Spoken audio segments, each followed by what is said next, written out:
Bienvenidos en esta ronda que tenemos aquí en este podcast, dando una apertura a la democracia y y pues ahora sí que la facilidad de todos los que nos ven y nos escuchan para el voto que van a ejercer ahora para jueces y magistrados. Ahora tenemos a Adriana Valdés Ábalos, quien es candidata a jueza de distrito en materia de trabajo del 8º distrito en el distrito 1, es decir, de Monclova para arriba. Bienvenida, candidata, y para empezar quisiera preguntarle qué le motivó para inscribirse. Muchas gracias. Primero quiero agradecer el espacio, gracias, que al fin se me hizo. Sí, en verdad, ¿qué me motivó para postularme? Te cuento. Yo ya había concursado para juez de distrito con el sistema anterior. Cuando se da la transición de las juntas de conciliación y arbitraje a partir de la reforma constitucional del 2017 y posteriormente en la reforma a la ley reglamentaria del 123 que fue en mayo del 2019, que se hace la transición de las juntas locales a los tribunales laborales, o sea que la impartición de la justicia ya es a través de un tribunal laboral en un sistema jurisdiccional. Ahí se ordenó que todos los que integraran esos tribunales tenían que llevarse a cabo a través de concursos de oposición abiertos.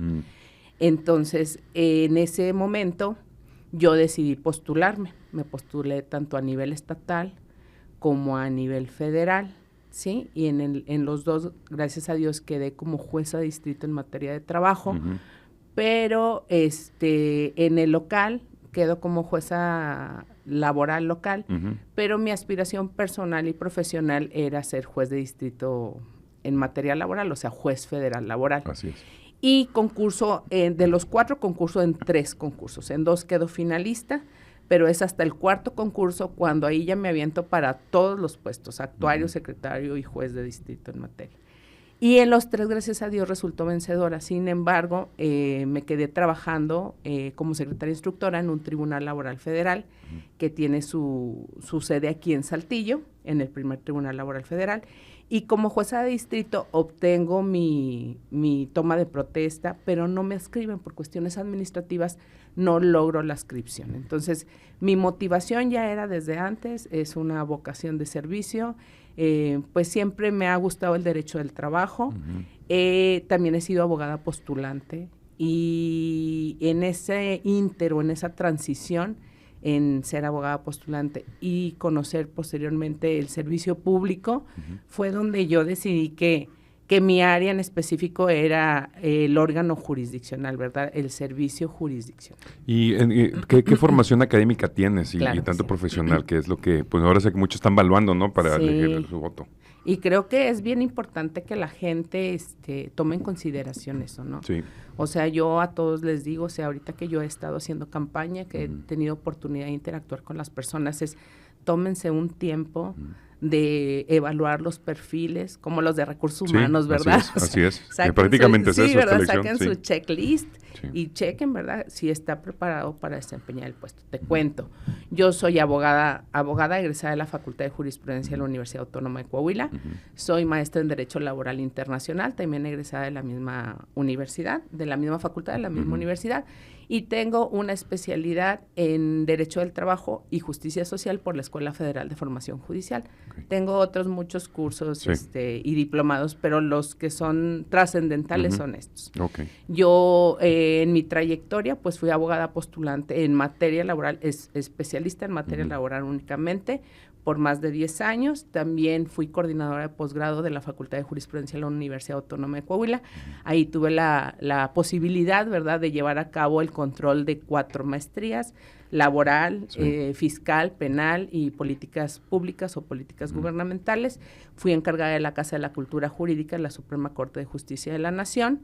Fui como servidora pública dentro de un órgano jurisdiccional, estuve como secretaria de estudio y cuenta o secretaria proyectista en un tribunal burócrata, es decir, de aquellos que resuelven los conflictos a nivel estatal aquí en el estado de Coahuila, y posteriormente ingresé, bueno, más bien dicho, tuve así como pausas, ¿verdad?, en donde yo ingresé a laborar en tribunales colegiados auxiliares, desde el puesto de oficial administrativo, estuve como secretaria particular y posteriormente con la transición a los tribunales fue cuando quedó como secretaria instructora de un tribunal laboral federal y como vencedora de jueza de distrito. ¿Y qué en esta posición que estás buscando, qué áreas de oportunidades las que consideras que si tú llegaras vas a mejorar, cambiar, quitar o incluso impulsar?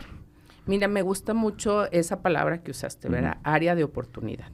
Creo que como en cualquier cosa vemos fortalezas y debilidades, y como debilidades que podría tener el propio sistema como cualquier otra institución, se ven esas áreas de oportunidad. Y una de las áreas de oportunidad es, creo, tener una cercanía con las personas justiciables, ¿verdad? En cercanía no quiere decir que uno vaya a resolver en relación, favoreciendo que sean tus compas. Y claro, así, ¿no? ¿verdad? O sea, no. No. Sí.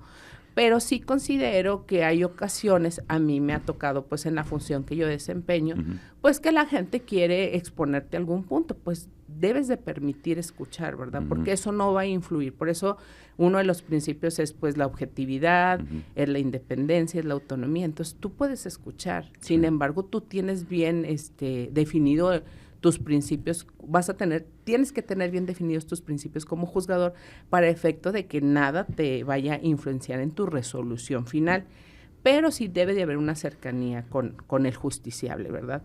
Otra de las cosas que yo considero, tanto como en mi experiencia como litigante, como servidora pública en un órgano jurisdiccional y también como académica encargada de una Casa de la Cultura, también no te platiqué que fui docente en universidades, en la Universidad Autónoma de Coahuila, en la Facultad de Jurisprudencia, en la Universidad Autónoma de Nuevo León, en la Facultad de Derecho, en la Universidad Autónoma del Noreste, en sus maestrías y especialidades, y en la Universidad de Vizcaya. Entonces, en todos esos lados se daba la materia de Derecho del Trabajo, y creo que es bien importante que llevemos a cabo como una cultura de legalidad.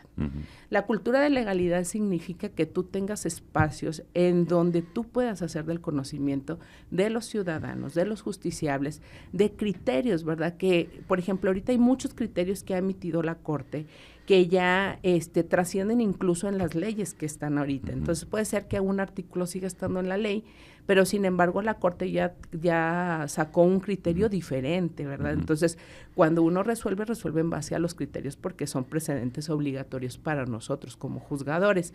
Entonces, en ese sentido, creo que para los justiciables y los ciudadanos es bueno que tengan esa cultura, ¿verdad? Abrir espacios en universidades. Yo sé que es mucha la carga porque trabajo en un tribunal, claro, ¿verdad? Pero digo, darte el espacio para efecto de que tú puedas ir a una universidad, platicar un tema. O sea, no te voy a decir que vas a platicar la Ley Federal del Trabajo completa, pero sí ir y platicar algún tema en donde la ciudadanía se entere de algún criterio novedoso, abrir espacios en casas, por ejemplo, yo que laboro en casas de la cultura jurídica, a veces es como más enfocado a los operadores jurídicos, o sea, digamos litigantes, servidores públicos en tribunales o en instituciones, pero ¿por qué no abrirlo más también, por ejemplo, en las áreas de las empresas, que ya ves que a veces les dan capacitaciones? Bueno, eso precisamente iba, porque en la parte en la que tú vas es como... Aquí en Coahuila es como muy sensible porque hay un chorro de empresas con la relación automotriz. Claro. Entonces hay muchísimos trabajadores, operarios, así que no necesariamente tienen mucho acceso a la información de sus derechos laborales. Exacto. Entonces, lo que tú comentas es muy interesante porque bajar, de masticarles, oye, ustedes con su empresa si pasa esto pueden hacer, eso es muy importante, sobre todo aquí en Coahuila, que es como un temita, eso. Claro, y fíjate que yo como, yo siempre digo que el derecho del trabajo es mi pasión.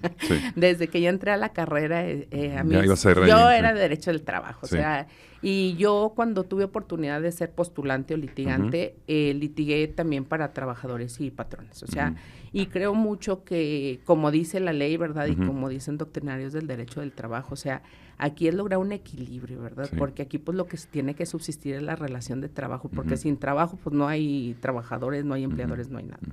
Entonces sí es bueno que uno pueda, como dices tú, bajar información, que tanto los empleadores como los trabajadores sepan de sus derechos y obligaciones y que en base a ello pues puedan ir modificando algunos de sus procesos, ¿verdad? Para efecto de cumplir la propia ley.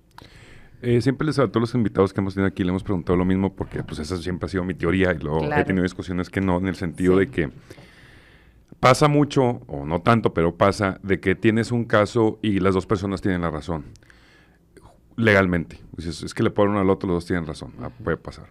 Entonces yo considero, y creo que es el espíritu de esta reforma, que ya interviene la parte...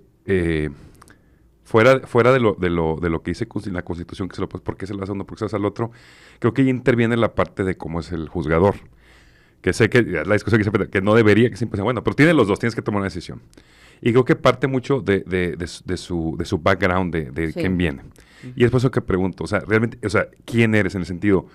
Postura política, derecha, izquierda, católica, cristiana, no religiosa, casada, divorciada, sin hijo. O sea, esa parte que al final el que va a votar es lo que ve, ¿eh? Claro, o sea, dice, claro.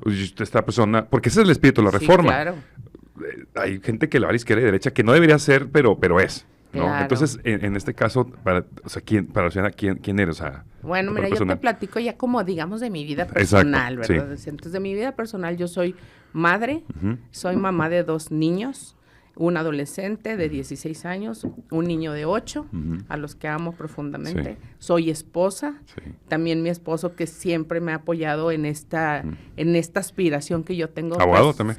No es abogado, es licenciado en recursos humanos. Mira. Sí. Pero me ha apoyado. Sí. Y verdad, y mi familia que también me apoya con todo el corazón, porque esto no tengo que haciéndolo hoy, ¿verdad? Sí, no, ya tienes como mucho tiempo. Yo me tengo preparando más, porque te digo, me preparé para los concursos anteriores que eran de mucho sacrificio. Sí. Este tipo de sacrificio de ahora es muy diferente al porque pasado. aquí es una elección, o sea, no es como que prepárate y estudia. En el anterior era mucho de estudio, mucho de enfocarte y estudiar y...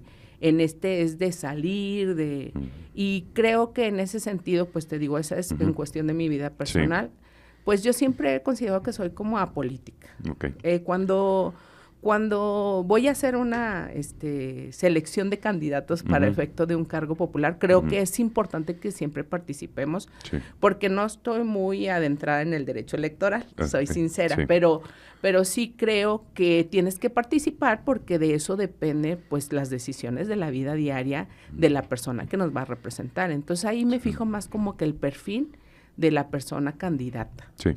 Y en cuestión, pues soy católica, soy católica, mi religión pues la profeso, pero sin embargo en cuestión ya de mi vida profesional como juzgadora, creo que los estereotipos pues hay que dejarlos a un lado. Hay que ser siempre imparcial, ¿no? Sí, imparcial y además yo considero, Enrique, que ahorita vivimos en una época que no son los años 2000 ni 2010, estamos en el 2025. Sí. Y las circunstancias han cambiado. Sí. Y los núcleos familiares han cambiado. Y las relaciones laborales han cambiado. Sí. Entonces, en ese sentido, hay que vivir en la realidad. Y en base a eso, tienes que resolver. Siempre he dicho, la materia laboral es muy benévola, es muy bonita. Algunos dirían, ahora con la reforma del 2019, en los principios del derecho laboral, se agrega el principio de realidad. Y dice, bueno, pues tú tienes, ¿verdad? Todo, pero también el 841 de la Ley Federal del Trabajo dice que las resoluciones se van a dictar a verdad sabida y buena fe guardada, apreciando los hechos en conciencia. Y muchos dirían, ya estaba el principio de realidad en este artículo que yo te acabo de mencionar, pero el principio de realidad va un poquito más allá, que en base a argumentación y a fundamentación legal que tú tienes, puedas decir, pero la realidad de las cosas es esta. Sí.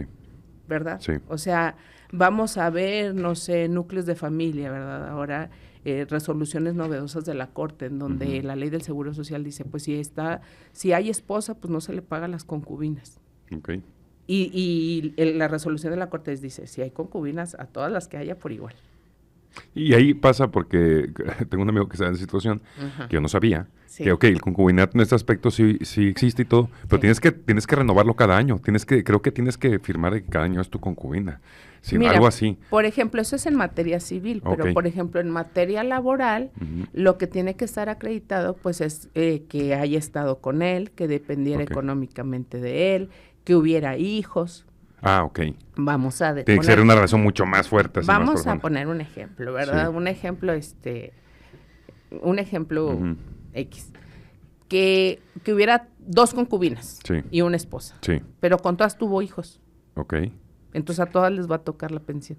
Ah, sí, eso es lo que dice la ley. Sí, no, la ley no dice eso. Okay. Eso lo dice el criterio de la Corte. Dice, el criterio de la Corte. Sí, entonces por eso era lo que yo te decía, o sea, tenemos que ver que a veces todas las cuestiones de hecho van modificando, entonces al irse modificando esas cuestiones de hecho, es lo que nosotros también tenemos que ir viendo. Se modificó la cuestión de hecho, la Corte ya hizo un análisis y determinó esto. ¿Por qué? Porque tanto tiene derecho una como otra persona. Y a lo mejor alguien con algún estereotipo diría, ¿pero por qué? Pero alguien que va a juzgar a verdad sabida, buena fe guardada, bajo el principio de realidad y con los principios de objetividad, imparcialidad, autonomía, independencia, tienes que enfocarte y decir, pero a cualquiera de ellas le puede corresponder que les den una parte de la pensión porque todas ellas dependían económicamente. Ahí lo que me genera duda es, por ejemplo, o sea, tienes una concubina y ya, digamos, cortaste y la dejaste ver un año y luego te mueres. Va a decir, no, yo hasta la última vez estuve con él, ¿cómo lo compruebas?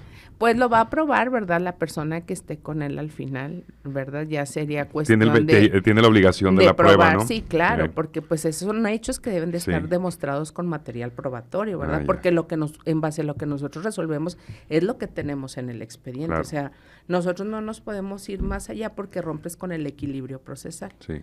Entonces no puede uno romper con el equilibrio procesal en un procedimiento, ¿sí? Claro. Porque para eso hay pruebas. Entonces dices, bueno, ya por ejemplo, en este caso esa persona ya no estaba con él y a lo mejor vamos a decir que él estaba ya otra vez con su esposa, ¿no? Sí, así es. Entonces a lo mejor la pensión va a ser de orfandad para el niño que tenían, con el que comprobaba, pero a lo mejor no para la concubina y sí para la esposa, pero esos hechos se tienen que demostrar dentro del procedimiento. Pues muy interesante, candidata.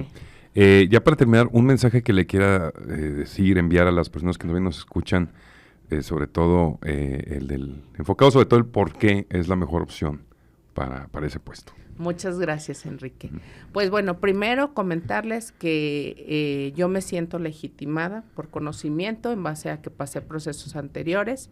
Tengo el conocimiento, tengo la experiencia, soy una persona que va a juzgar en base a los principios de objetividad, de legalidad, que esa es una obligación para nosotros, ¿verdad? Eso no es proponer, pero también decirles que conmigo va a haber una cercanía en relación a la justicia, a que pueda el ciudadano entender el porqué de las resoluciones. Otra de las cosas que yo considero y que he visto como áreas de oportunidad, como tú lo señalas, es llevar a cabo una simplificación de las sentencias. Esto no es algo novedoso, es algo que ya se venía llevando a cabo. Por ejemplo, la Sala Regional Electoral de Monterrey, en Monterrey, ellos ya tenían un manual de elaboración de simplificación de sentencias, en donde las sentencias son más cortas, con un lenguaje ciudadano, para que el lenguaje sea accesible para la persona a la que le va a llegar la resolución. Entonces, que sepan que conmigo, pues yo voy a juzgar, voy a tener ese profesionalismo, esa objetividad, esa autonomía, esa imparcialidad, y además, que sepan que conmigo la justicia va a ser cercana, ¿verdad? Y que pues en este andar, ¿verdad?, de campañas electorales, de proceso, les quiero pedir que razonen su voto, que es bien importante ahorita que las personas, los ciudadanos, los próximos justiciables, porque no todos son justiciables, ¿verdad? El que llega a pedir que se le imparta justicia ante un órgano jurisdiccional, ellos puedan en un momento determinado analizar bien a quién le van a dar ese voto, ¿sí? Y en esa razón, pues que chequen que sea alguien que esté preparado por conocimiento, que tenga conocimiento de un órgano jurisdiccional, porque hay órganos jurisdiccionales que no solamente llevan a cabo sentencias, sino que también son de trámite. Entonces, todo eso debe de confluir para que tenga los aspectos de un buen candidato a un cargo, ¿verdad? A que pueda desempeñar ese cargo. Entonces, yo digo que sea un voto consciente, que sea un voto ciudadano, que vayamos a votar, aunque implique tiempo, que dejemos un pedacito de tiempo del domingo 1 de junio, que acudamos a las casillas y ejerzamos nuestro derecho ciudadano al voto, Enrique. Pues muchas gracias. Aquí hay otra opción más dentro de este podcast que nos analicen y muchas gracias. Nos vemos en la próxima.